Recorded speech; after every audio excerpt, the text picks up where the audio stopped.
నమస్తే, నేను doctor Parousha, Sri Havisha hospital. Pregnancy hormones మూలాన కానీ ప్రెగ్నెన్సీ పెరిగే కొద్దిగా మన బాడీలో వచ్చే చేంజెస్కి చాలామంది కంగారు పడుతూ ఉంటారండి. కొన్ని చేంజెస్ అనేది చాలా కామన్గా చూస్తూ ఉంటాం. వాటికి మనం పెద్ద కంగారు పడాల్సిన అవసరం లేదు. అవి ఏంటివి అంటే, స్లీపింగ్ ప్యాటర్న్ అనేది చాలా డిస్టర్బెన్స్ అవుతుంది హార్మోన్ చేంజెస్ మూలాన. ఇంక్రీజ్డ్ ఫ్రీక్వెన్సీ అంటే ఎక్కువసార్లు యూరిన్కి వెళ్తూ ఉంటారు, ఎందుకంటే గర్భసంచి బరువు మూత్రసంచి మీద పడడం మూలాన. వామిటింగ్స్ వల్ల ఫస్ట్ 3 నెలల్లో కాస్త వెయిట్ తగ్గుతారు, 1.5 kgs, కానీ అదంతా మళ్ళీ 4 నెలల నుంచి పెరగడం స్టార్ట్ అవుతుంది. పొత్తి కడుపులో కొంచెం లాగినట్టు ఉంటుంది, ఎందుకంటే గర్భసంచి పెరిగే కొద్దిగా సన్న నొప్పి అనేది తెలుస్తుంది. అది బ్లీడింగ్తో కనుక లేకుండా ఉంటే ఆ సన్న నొప్పికి మనం పెద్ద భయపడేది ఉండదు.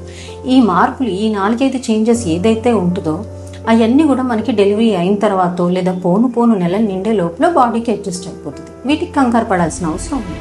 Thank you.